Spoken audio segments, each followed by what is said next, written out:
Good morning, Ram Ram. आज की शुरुआत हो रही है योशु के साथ और श्री के साथ। श्री को देखो कैसे मस्ती कर रही थी सुबह सुबह, और योशु रेडी हो गई थी स्कूल जाने के लिए। दादाजी आ गए थे पूजा करके और सारे बच्चों को बांट रहे थे प्रसाद। और गुरु का स्पेशल प्रसाद गुरु को भी दिया जाता है हमेशा। और हमारी रिंकी यहाँ पे बैठी हुई थी तो मैंने थोड़ा सा इसको भी परेशान किया। और देखा मैंने अचानक से कि इसने स्लीपर ही नहीं पहने हुए है श्री ने। तो मैं इसे पिटाई कर रही थी तो ये ऐसे भाग गई। और देखो बहुत शैतान हो गई है आजकल, बिल्कुल मानती नहीं है, बिल्कुल मानती नहीं है। सीधे अंदर चली गया। मैंने देखा गुरु से ना ये केला खाया नहीं जा रहा था, ये बनाना, क्योंकि इसके अब ये इसको 9 साल हो गए हैं तो तीत इसके ख़राब हो गए हैं, बूढ़ा हो गया काफ़ी है। पर फिर भी मैंने इसे हाथ से ये बनाना ऐसे खिला दिया। तो गुरु भी अब काफ़ी टाइम हो गया है, बहुत पहले से हमारे साथ है, मेरी शादी से भी पहले से ही है। और गुरु से रिलेटेड एक किस्सा मैं आपको बहुत जल्द बताऊंगी। जब मैं गुरु से फर्स्ट बार मिली थी तो क्या हुआ था।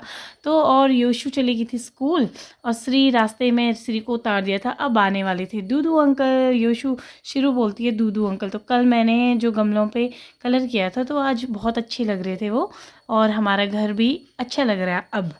पहले थोड़ा गमलों से अच्छा नहीं लग रहा था। तो मैं जब अंदर आ ही रही थी तो देखा कचरे वाले भैया आ गए और श्री डांस करते करते, ये देखो जब भी कचरे वाले भैया आते हैं ना श्री डांस करती है। और देखो डांस करते करते करते करते ये भागने वाली थी ताई जी के घर में। हमारे बगल में दीदी रहती है तो ये तो ज़्यादातर टाइम अपना ताई के साथ ही बिताती है। तो जैसे ही मैं इसको अंदर लेके आई ना तो ये बोलने लगी मुझे कोई दूधू ही नहीं दे रहा, मम्मा मेरे को कोई दूधू ही नहीं देता है। तो ये मुझे सुना रही थी बेसिकली। तो उसके बाद मिनी को देखा मैंने, मिनी भी खेल रही थी। मिनी के हाथ में था एक हनी टस्ट का रैपर, तो उससे वो खेल रही थी, वो मैंने हटा दिया था। और तभी मैं बाहर आई तो देखा ये देखो मैडम उल्टा चश्मा पहन के जा रही है छत में और स्लीपर्स पहने हुए योशु के। ये ना सबसे बड़ी कार्टून है घर में। अब टाइम हो रहा था योशु को स्कूल से लाने का, तो मैं हो गई थी रेडी और फटाफट रेडी होके बस मैं जाने वाली थी। तो मैंने देखा अपना पाउच निकाल लूँ, पाउच में देखा मैंने योशु की स्लिप। ये मैं ढूंढ रही थी, मैंने मैम से भी बोला कि मैम इसके नंबर की लिस्ट दे देना, पर मैं भूल गई थी। तो ये मुझे अभी मिल गई दोबारा से। तो ये आउट ऑफ 40 हूँ, योशु के मार्क्स थे, ये मेरे बैग में ही थे, मुझे पता नहीं था। मैंने मैम से दोबारा से मैसेज करवा के लाई। तो जब मैं स्कूल से आई योशु को लेके तो पापा जी आए मिनी को लेके। और मिनी को देखो पापा जी ने क्या बना रखा है, चश्मा पहना हुआ और सर पे क्लिप लगाई हुई है, वो कपड़ों वाली क्लिप।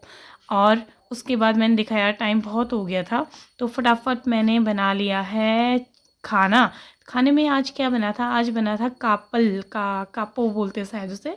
तो पालक का काप बना था। तो पालक की सब्ज़ी, पालक का साग आप बोल सकते हैं। तो पहाड़ी स्टाइल में जो हम बनाते हैं पालक का काप, वही बनाया था। फटाफट मैंने थोड़ा सफाई भी कर ली वहाँ पे। और इतनी स्पीड में, मैं जितनी स्पीड में दिख रही हूँ ना उतनी स्पीड में थी नहीं, पर क्या करें थोड़ा सा स्पीड बढ़ानी पड़ती वीडियो के लिए ताकि आप लोग बोर ना हो।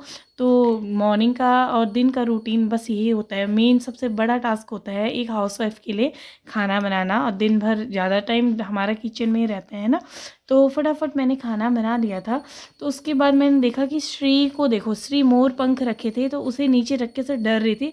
और मिनी पे नज़र पड़ी तो मिनी खड़ी हो रही थी खिड़की पे। तो बहुत जल्द ये चलने लगेगी, अब पता नहीं कब तक चलती है। इस बार श्री ने तो बहुत टाइम लगाया था। तो मैं जब योशु को स्कूल लेने गई थी तो मार्केट भी होके आई थी। तो मार्केट से मैंने लेके आई हूँ योशु के लिए एक बुक कॉपी लेके आई हूँ। और जो बच्चे इस बार अच्छे मार्क्स लेके आए उनके लिए भी गिफ्ट लेके आई। तो जो यशु है, यशु मैंने दिखाया था आपको, यशु के अच्छे मार्क्स थे, 95% थे, तो उसके लिए मैं ये लेके आई बॉक्स। मैं वैसे गई थी ज्योमेट्री बॉक्स लेने के लिए, तो मैंने ये देखा, ये हमारे टाइम का ज्योमेट्री बॉक्स है फ्रंटियर का। तो इस पर हम बोलते रहते थे ना, एफ़ नाम का फौजी था एंड समथिंग समथिंग करके। तो वही वाला ज्योमेट्री बॉक्स मैं लेके आई। तो उसके बाद बच्चों के आने की तैयारी करने लगी। बच्चों के लिए फटाफट मैट बिछाया मैंने। तो श्री को देखो, श्री तो मस्ती कर रही थी, फ़ोन ले रही थी, फ़ोन मैंने ले लिया तो रूम हो गया रेडी। और श्री भागने की तैयारी कर रही थी बाहर। पर अचानक से मैंने देखा मेरा और श्री का आज मैचिंग मैचिंग हो रखा है, हम दोनों ब्लैक ब्लैक बने हुए। तो श्री ट्यूशन ख़त्म होने के बाद मैं बना रही थी चाय, और चाय बनाने के लिए मेरे पास टाइम भी नहीं होता है इतना। तो उसके बाद मिनी को देखा मैंने, मिनी उठ गई, मिनी रोने लगी। तो आज फाइनली मुझे बथुआ मिल गया। अब देखो विंटर सीजन जाने वाला है और अब मुझे जाके बथुआ मिला। मैं काफ़ी टाइम से ढूंढ रही थी बथुआ। तो अब रात का खाना बस यही क्वेश्चन दिमाग में है। तो देखा मैंने बहुत सारी वेजिटेबल्स है तो इनको मिक्स करके ही बनाऊंगी। तो तभी जब तक मैं खाना बनाती हूँ मैंने देखा कि ये तीनों के तीनों टेम्पोलिन में बैठे हुए हैं और आराम से खेल रहे हैं, जो कि अच्छी बात है। मैं तब तक ये लोग खेल रहे हैं तब तक मैं खाना बनाती हूँ। और मैं ना पतली पतली, बहुत ही पतली पतली शिमला मिर्च काट रही हूँ इसमें, क्योंकि योशु को पता चल जाएगा अगर इसमें शिमला मिर्च है तो ये खाएगी नहीं। तो बहुत सारी गाजर है ना उसमें, तो उसका टेस्ट भी कम आएगा। पर मैंने थोड़ा ही डाला, उसके अंदर के जो बीज है वो मैंने नहीं डाले। तो फटाफट सब्जी बना देती हूँ मैं। तो उसके बाद मैंने देखा कि श्री दादाजी जब स्कूल बाज़ार से आए तो श्री सबको लॉलीपॉप बांट रही थी। तो मिनी को भी दिया था। मिनी से जैसे मैंने मांगा लॉलीपॉप, ये गिर गई तो गिर गई। मैं बार बार इससे मांग रही थी, मेरे हाथ पे टच करके ये वापस ले रही थी। तो फिर मैंने मिनी श्री से बोला, श्री को मैं देख रही थी कि फटाफट लॉलीपॉप खा रही है, इसने मेरे सामने 2 लॉलीपॉप खाए और कचरा भी कर दिया। मैंने इसे कहा डस्टबिन में डालना, तो ये वहीं पे फेंक के चली गई। तो अब उसके बाद शाम को हम पढ़ रहे थे, पढ़ाई कर रही थी योशु। तो मिनी ऐसे घूम रही थी और मिनी को मिल गया था स्केच का कुछ ऐसे था जो मैंने हटा दिया। छोटे बच्चों के साथ दिक्कत आ जाती है, पता नहीं क्या क्या गिरा रहता है घर में। ये योशु और श्री गिराते हैं। फिर रात को योशु कर रही थी तैयारी, इसके स्कूल में अब बसंत पंचमी में कोई डांस का फंक्शन है, तो योशु को स्टेप सिखा रही थी मैं, जिसको सीखने में इसने बहुत टाइम लगा दिया, पता नहीं क्यों। तो धीरे धीरे सीख जाएगी, अभी फ्राइडे तक ही फंक्शन है तो हो जाएगा। जब तक हम डांस सीख रहे थे उसके बाद मिनी को देखा तो मिनी आराम से खेल रही थी। तो अच्छा हुआ कि परेशान नहीं किया और हो गई थी रात। रात को सोने से पहले योशु क्या करती है, सब बच्चों को साइड कर देती है और मेरे पास आ जाती है और हम भी सो जाते हैं। बाय।